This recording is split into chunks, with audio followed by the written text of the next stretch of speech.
And I'd like to start off with a question. And the question is, how do you find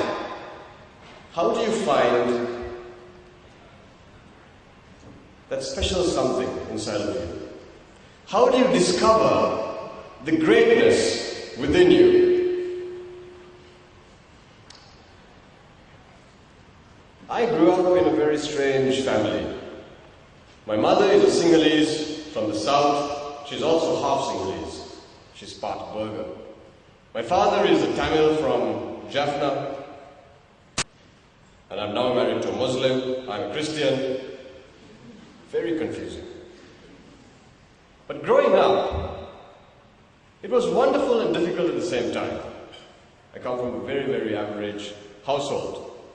My father worked hard all his life to ensure that we had what we need. But it was difficult. My mother was a stay-at-home mom.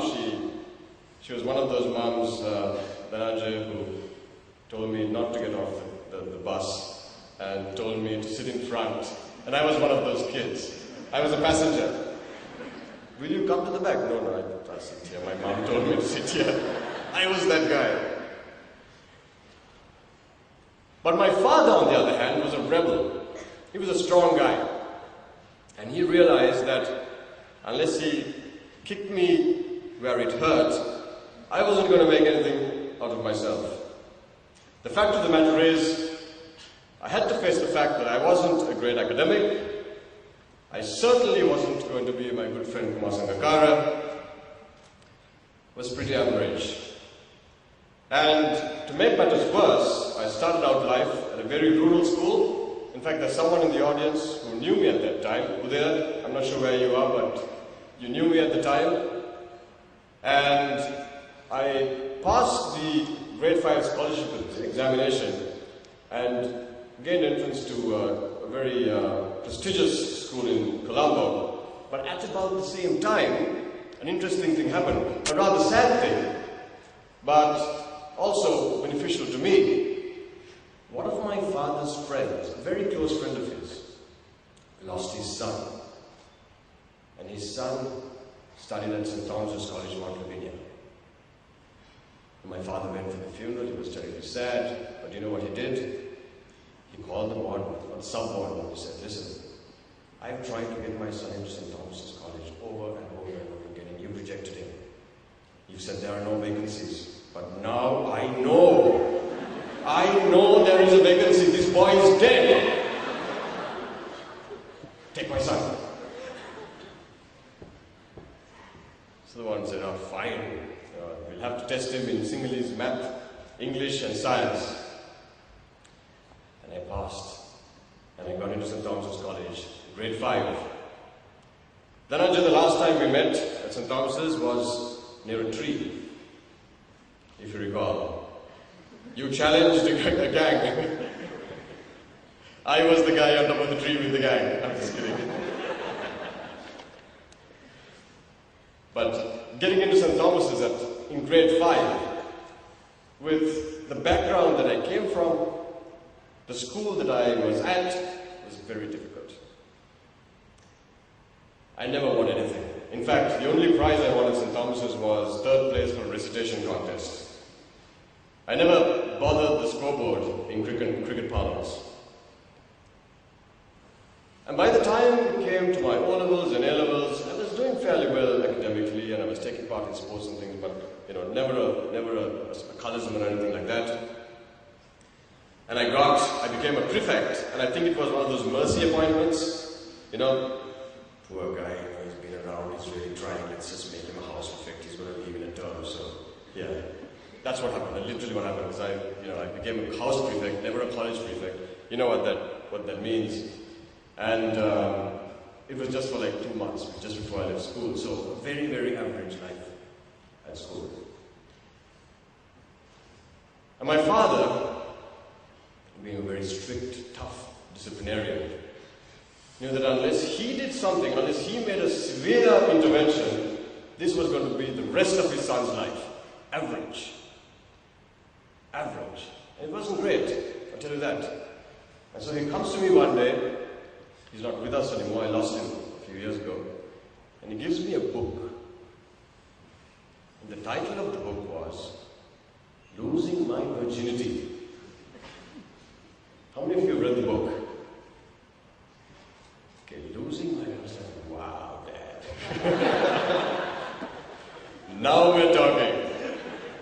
But you know, I kind of lost it a little while ago. I don't know if you know this, I didn't tell you, but the book's kind of what he said. No, I want you to read this. And I did. It was written by Richard Branson. It was his first autobiography. And I was blown away by this guy who was a dyslexic, couldn't write numbers down. He was an utter failure. There was nothing special about him. Average. And here was this guy who started company after company. He faced failure after failure and became an iconic figure. One of the world's most successful men. And then I read about how he launched out his company, the record label. And I thought, okay, that's what I'm going to do. I'm going to launch a record label. And so by this time I had gone into university, got together with a few friends, and I said, let's launch a record label. Of course, you know the first thing about launching a record label. And my friend told me, look, forget about it. We don't know anything about music. It's not going to happen. But there's this thing called the .com bubble. Okay? There's this thing called the internet. So let's try to do something with the internet. I didn't even have a computer at home. And neither did my friends. But what we did was we launched a company. We called it Genesis Design Studio. And we launched what was then, in 1998, Sri Lanka's first free classified advertisements website. And the guy who designed it, I'm serious, I'm not kidding. He bought a book, and the title of the book was How to Design Websites. Okay, and we sat down, he read it, and he designed something using some form of software. I'm not sure what it was. I'm sure it was some form of HTML. I'm sure Dalit would know much more about it than I would. But he designed a very basic site where you could place your classified advertisement website, advertisement free of charge, and hopefully have your whatever it is that you wanted sold. So we did this and we launched it as 4 university students. And by this time, I'd also begun to read news on television, and I was becoming a little familiar, a bit of a familiar face, so that helped a bit. But it was an extraordinary experience to launch a company at 18 or 19 years old. And what happened was, we began to go from, because we were so average and so nondescript, none of us were very popular with the girls. Getting a date was tough. But with the success of easy2.com, with a few advertisements, and then we began to design websites for other companies as well. And with a little money, we managed to buy ourselves a car. And at university, that's like your world if you have a car. What happened was we began to taste success, and we worked harder at it. We worked hard. And we began to realize and see the potential of what we were doing.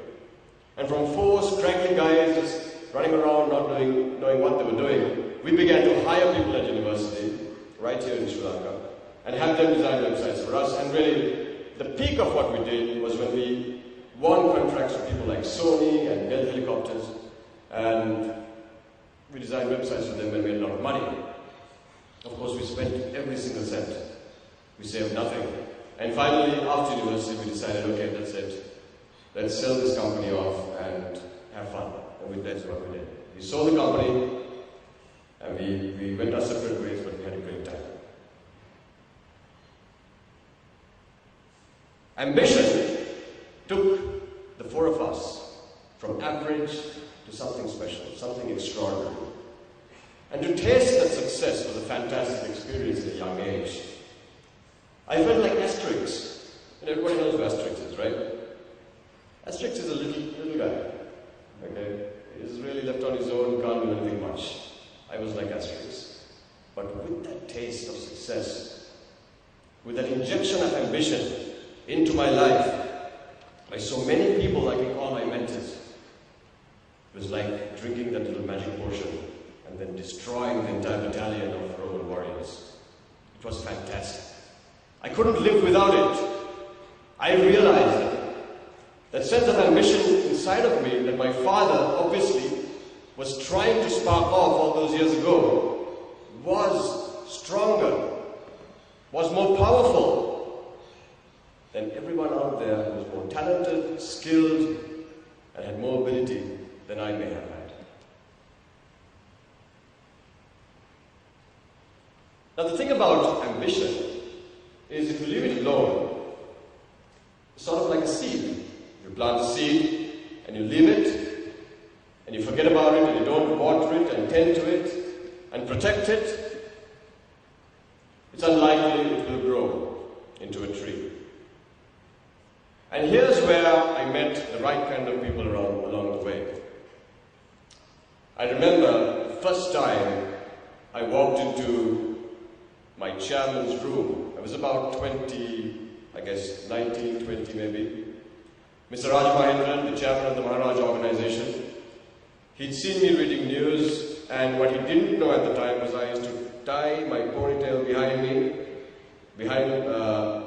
and ensure that nobody saw it, remove a earring, and read news. So when I went to see him, I went with all of that. I was like, you read? Hey, he was shocked. And then he made me sit in front of him and he asked me, so tell me, what do you want to do with your life? And I told him, I said, sir, and I didn't know much about this man, I'll be honest with you.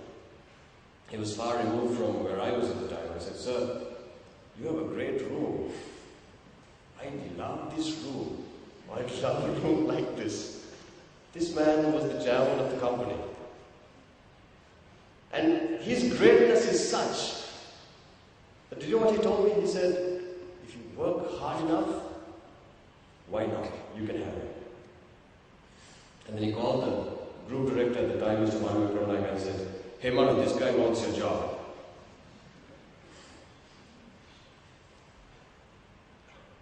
And what I felt at that point was, here's this great man looking at me, seeing something that I probably didn't know I had. It was an amazing experience. And having seen the faith that the chairman and my father and several other people had in me, I realized that there was really something I could do here. And not just for myself, but people around me. You see, having an ambition alone is not enough. It's the difference between two men standing in front of a mountain. I want you to picture this. Two men standing in front of a mountain, the same mountain, 3,000 feet. One man knows what's on the other side of the mountain. Whatever it might be, your heart's desire, success, health, wealth, a wife, whatever. The other man doesn't. To him is a mountain. Now, which man do you think is likely going to scale the peak? The man who knows what's on the other side of the mountain. And this is what ambition means. Blind ambition is profanity. We've heard people talk about it. That man is ambitious. Or that woman is ambitious. It's almost like a bad word. Well, it is a bad word if you don't see what's on the other side of the mountain. You need to hook your mind to whatever it is you want on the other side of the mountain. That's what's going to drag you, drive you, push you when the going gets tough. Because that's when you need ambition, not when things are going easy. Off the record, a few of you may know, I was called a terrorist a few years ago. You know how tough that is to take? Somebody who grows up in a country loving the soil that he walks on, proudly calling myself a Sri Lankan, flying the Sri Lankan flag high whenever I travel. To be called a terrorist is tough. But it's what he was talking about that's important. If you try, and if you fail, and if you keep going, it's not the outcome of success or failure that matters, but it's the resilience that you gain that will hold you in good stead down the line. It's important you understand that. See, most people fail to see the ground between a problem and its solution. Here you have a problem, and here's the solution. Some of us might run away from problems. I don't like dealing with that guy at work. I don't like dealing with this problem. Likelihood is it will fail. But here's what you don't see. When you take on a problem and you move towards the solution, you fight, you battle, you fall, you stand up. The solution is an outcome. It may be success or failure, but what happens in between? What happens in between? Experience. And unless you take on things that you are bound to fail in, the only experience you have is in clapping and applauding yourself for success. And leadership, and that is not what leadership is about. So ambition means hooking your mind to something on the other side of the mountain that will hold you in good stead and keep your ship afloat when the storm comes. And it will come. Also remember that ambition is infectious. Kumar alluded to it earlier when he said that he surrounds himself with great people. If he gets out for a duck, he doesn't have to worry about it because he's surrounded with great people. And great people often mean individuals. He spoke of Lassit Malinga. And unless you surround yourself with ambitious people who push you constantly, who drive you forward, the chances are you're going to slip back into mediocrity. And mediocrity, my dear friends, is the worst disease you can catch. Don't accept it. Mediocrity is the worst disease you can catch. Wake up in the morning, have your breakfast, go to work, come back home, go to sleep. Wake up in the morning, go to work, expect a promotion, forget it. Wasn't it Einstein who said, you must be stupid, probably not the same way, but same words, but you must be stupid to do the same thing and expect a different result. It's not going to happen. You want something to change, you've got to change. Now the thing is, with ambition, you need people to follow you, believe in you. Remember the question I asked you at the start? How do you discover your own greatness? Well, tell me something. Dhananjay, why the hell should I be interested in your greatness? Doesn't benefit me. Why should anybody be interested in how great Chevaan Daniel is or how great Chevaan Daniel wants to be? The answer is simple. The answer is simple. The only reason anyone would be interested in your greatness is if you are interested in their greatness. Genuinely interested in helping people reach their potential. And isn't that everything in life? Isn't that everything in life? Reaching your potential. Exceeding what people said you would end up as. I remember a teacher at St. Thomas's at a Parents' Teachers' Day, which I hated. I don't think many Tamils liked it to begin with, but one of the teachers, the sectional head, told my dad, "Mea me varaye Clark kenek way kauna."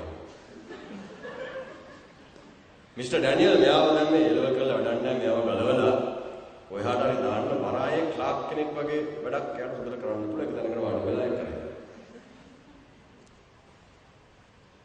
When I go back to St. Thomas's today to speak, to the students. I see him driving the same car he drove when I was in school, and I tell you honestly, it's terrible, but I smile to myself. I am guilty of that one bad quality.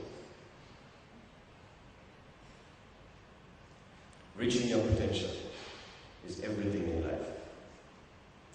And just like any form of leadership, ambitious leadership has evolved. Even dictatorships have evolved. The same way dictators behaved in the 1920s and 30s and 40s is not how they behave today. Dictators are pretty savvy. They know how to use Facebook. They know how to use Twitter. So if dictators can evolve, shouldn't our leadership evolve as well? Of course it should. So remember, ambitious, ruthless, Machiavellian leadership alone, it will get you somewhere, but it won't take you all the way. If you want to go far, you have to go together. And you have to be able to identify with those who believe in you and understand what it is that makes them reach for their best. Now, there are a couple of ways to do this, but I find one of the best ways, in addition to being genuinely interested in what your followers or people who believe in you are interested in their progress, is make sure that your ambition is big. If your ambition isn't big and audacious, why should anyone be excited? If I were to tell you, all right everyone, stand up, let's go to the Chevaan lake, which is a few kilometers away, how many of you would be excited by that? It's not very exciting, it's stupid. That's not leadership. I mean, if you were forced to, yes, you'd do it. If I paid you to, probably some of you might, but that's not a dream, that's not ambition. But if a leader comes up here and says, all right guys, let's go and change Sri Lanka. Let's go and make sure that every single child in Sri Lanka has a proper education, has a meal in the morning, and has the opportunity to become the president if he or she wants to be it. Let's remove the glass ceiling. That's damn exciting. That is an ambition. And don't let anybody belittle your ambition. Don't let anybody belittle them. I remember meeting Kumar many, many years ago when I think he was at law college and I was in university. And I was walking along some road and a three-wheeler passed me, stopped, came back, and it was Kumar. And he said, Machan, where are you going? So I was like, going off somewhere. Okay, come, I'll give you a lift. So I got in and we've been friends for a while. So I was like, what are you going to do? He's like, I want to make it. I'm not kidding you, this is what he said. And he was not really a cricketer at the time, he was just about starting. I want to make it, Machan. He said, what do you want to do? I said, same thing. I had no idea what I wanted to do at the time. That is the hunger. See, can any one of you blame anyone if a hungry man wants to eat? If a man who's thirsty wants a sip of water, can you blame him or her? So then why is it that the ambitious man is looked down on at times? If someone is hungry, if you stay away from your lunch for just one day, you're going to be hungry by evening. If you don't have a glass of water for a couple of hours, you're going to be thirsty. And there is nobody who can blame you for being hungry or thirsty. And so don't let anyone belittle your ambition to be great, to find the greatness within you. If someone tells you, this is as far as you can go, or be careful of what you dream, get away from that person. He's not going to take you anywhere. And you're going to lead a very mundane, average life. You know, a couple of months ago, we realized that there was a big, massive issue in Sri Lanka, and that was the drought. Now, unlike the tsunami, the drought kind of creeps up on you. You don't really notice it, particularly when you're here in Colombo. You read the newspaper in the morning, it's full of politics, might watch the news, but not to. And the drought is kind of always, it's going to rain tomorrow or the day after. We're used to droughts, we'll get by. But what began to happen was, we began to get reports back from parts of Sri Lanka about just how devastating the drought was beginning to become. And it had already been 6 or 7 months when we began to realize how horrible it was. The conditions were appalling. And so, my chairman instructed us, he said, go see for yourself and let's see what we need to do. So we went and we saw, and it was terrible. The drought had lasted for 9 months, 2 million Sri Lankans, that's 10% of our population, were struggling. We're walking for 3 or 4 kilometers just to get some water. And this is the reason that I understand what Kumar said about the ALS challenge, but the timing was terrible. The timing was terrible, because here we were, looking at images of Sri Lankans, 2 or 3 hours away from Colombo, digging up the dried up bottoms of tanks, sifting the muddy water through pieces of cloth and drinking the water that came out of it. And then here in Colombo you have people bathing themselves with buckets of water. Nothing against the ALS challenge, that's great, but I think the timing was terrible. Because it took all the attention away from people who really needed it right here in Sri Lanka and diverted it. And so what we did was, we are a very small group of people, we had a company. So what we did was we thought, okay, we're going to do something about it. This can't go on. And so we launched the Sahana Yatra. I'm not sure how many of you know about this, but what we did was we asked people to donate goods to MTV and NBC, and we would then distribute it across areas that were affected. Just a small idea, but our ambition, our collective ambition, was to serve as many people as possible. What started out as a little trickle on the first day, and we were worried, we were thinking, oh no, we're not going to be able to fill one lorry load. And there were people who said this. There were people who came up to me and said, you'll be lucky if you get one lorry load, people aren't that interested anymore, the drought is far away from Colombo, it's not going to happen. That was the first day. By the second day, and by the third morning, the facilities we'd opened out to collect goods, Colombo, Deparnama and Ratmalana were overwhelmed, completely overwhelmed. We didn't have room for anything. And our staff had to be motivated and inspired to work morning, noon and night to collect whatever goods were delivered, sort them, pack them and make them ready for delivery. Wasn't an easy task. But they understood why we were doing what we were doing. It was important to us. And something amazing happened. Something amazing happened. We found old, elderly people in their 80s come to us and give us just one bottle of water. We found people who listen to Yes FM, shacks, fans, come over to us and say, hey listen, this is from us. We found people from all walks of life turning up at these collection points, giving whatever they could. And now we thought this was great. Colombo has really responded. And by the time we decided to leave for these destinations, we had probably around 10 or 11 truckloads, if I remember right. And so we set off on a Sunday morning, heading towards 3 convoys, one towards Kilinochchi, the other to Polonnaru, and the other to Amparo.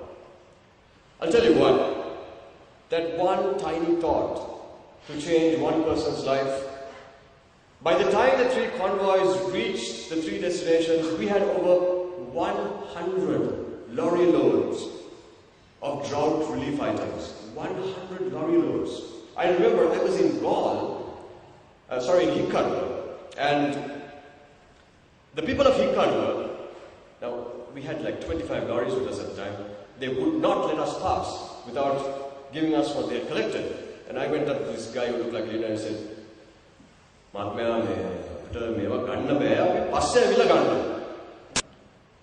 try telling that to a guy from Hikkaduwa.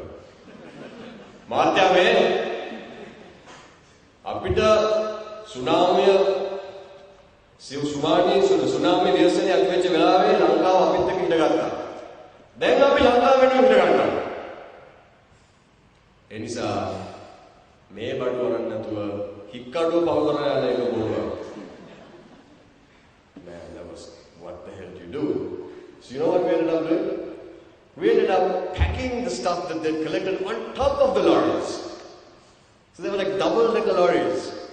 And imagine the lorry drivers having to drive all the way to Ampara with stuff on top of the lorries, right next to them. I mean, there was no room. But this was the response. It was amazing. This is what Sri Lanka is capable of. And so we went to our destinations after almost 40 hours of sitting out from Colombo. And we were so tired and weary that I just wanted to get some sleep, but it wasn't possible because you knew that these villages were waiting. And so we went to the villages. The army and the police were a massive strength to us, and we distributed the goods. Sri Lanka had trusted us, and we had to deliver. And I'll tell you what, I recall having delivered almost all of the goods we had. I had a couple of things in my truck. And we were heading back to Colombo when there was an old lady standing by the side of the road, just hoping that someone would give her something, because she was too old to walk the collection point. And so we stopped, and I gave her a bottle of water and a pack of relief items. She could barely carry this in her own arms. And then she said, "Sir, and she points at a 5-liter can. There's no way this lady could have carried this." You know, at some point, the thought did come to us that, do you think these people are going to sell this stuff? Do you think they're going to steal it? What was this old lady going to do with this water except drink it? She could barely stand. They needed it. And thanks to the collective ambition of a few, we believe that we made a difference. Yes, a few bottles of water and a pack of relief items won't make a difference to a family forever. But we believe it started a small revolution, and it showed that if you and I have the ambition to make a difference, it is possible. It will happen. Change can happen. Ladies and gentlemen, it's been a great honor to speak to you today. I hope that you discover the greatness within you and become the kind of leader that you aspire to be and that Sri Lanka deserves. Thank you. Have a great day.